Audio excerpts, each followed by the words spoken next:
ನಿಜಶರಣ ಅಂಬಿಗರ ಚೌಡಯ್ಯನವರ 905ನೇ ಜಯಂತಿಯನ್ನು ಕಲಬುರಗಿ ನಗರದಲ್ಲಿ ಅದ್ದೂರಿಯಾಗಿ ಆಚರಣೆ ಮಾಡಲಾಯಿತು. ಜಿಲ್ಲಾ ಆಡಳಿತ, ಕೋಲಿ ಸಮಾಜ ಹಾಗೂ ಜಯಂತ್ಯೋತ್ಸವ ಸಮಿತಿ ನೇತೃತ್ವದಲ್ಲಿ ನಗರದ ನಗರೇಶ್ವರ ಶಾಲೆಯಿಂದ ಎಸ್ಎಂ ಪಂಡಿತ್ ರಂಗಮಂದಿರದವರೆಗೆ ಆನೆಯ ಮೇಲೆ ನಿಜಶರಣ ಅಂಬಿಗರ ಚೌಡಯ್ಯನವರ ಮೂರ್ತಿಯ ಭವ್ಯ ಮೆರವಣಿಗೆ ನಡೆಸಲಾಯಿತು. ಮೆರವಣಿಗೆಯಲ್ಲಿ ವಿವಿಧ ಕಲಾ ತಂಡಗಳು ಭಾಗವಹಿಸಿದ್ದವು. ಪುಟಾಣಿ ಮಕ್ಕಳು ಒಂಟೆ ಸವಾರಿ ಮಾಡುವ ಮೂಲಕ ಮೆರವಣಿಗೆಗೆ ಮೆರುಗನ್ನ ಹೆಚ್ಚಿಸಿದರು. ಇಂದು ನಡೆದ 905ನೇ ಜಿಲ್ಲಾ ಜಯಂತ್ಯೋತ್ಸವ ವತಿಯಿಂದ ಭಾರಿ ವಿಜೃಂಭಣೆಯಿಂದ ಎಲ್ಲ ಕೋಲಿ ಸಮಾಜದ ಯುವಕರು, ಮಹಿಳೆಯರು, ಹಿರಿಯರು ಕತ್ಕೊಂಡು ಇವತ್ತೊಂದು ಭವ್ಯ ಅಂಬಿಗರ ಚೌಡಯ್ಯನವರ ಉತ್ಸವವನ್ನು ನಮ್ಮ ಗುಲ್ಬರ್ಗ ಜಿಲ್ಲೆಯಲ್ಲಿ ಮಾಡಿದ್ದಾರೆ. ಅವರೆಲ್ಲರಿಗೂ ಕೂಡ ಹೃದಯಪೂರ್ವಕ ಧನ್ಯವಾದ ಹಾಗೂ ಜಿಲ್ಲಾಡಳಿತಕ್ಕೂ ಕೂಡ ಧನ್ಯವಾದ ಹೇಳ್ತೀನಿ.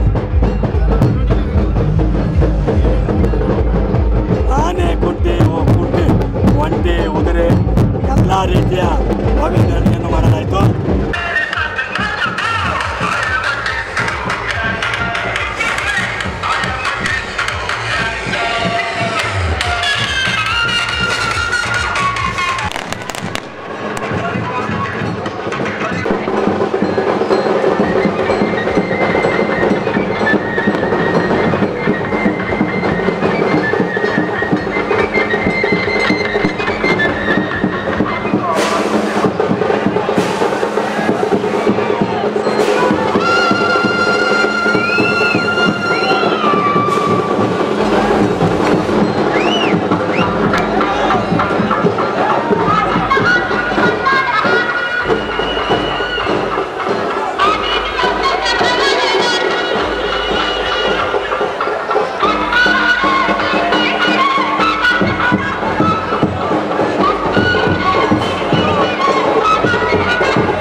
ಜಯಂತ್ಯೋತ್ಸವ ಸಮಿತಿ ಅಧ್ಯಕ್ಷ ಶಿವಕುಮಾರ್ ಹೊನ್ಗುಂಟಿ ಸೇರಿದಂತೆ ಸಮಾಜದ ಅನೇಕರು ಭಾಗವಹಿಸಿದ್ರು.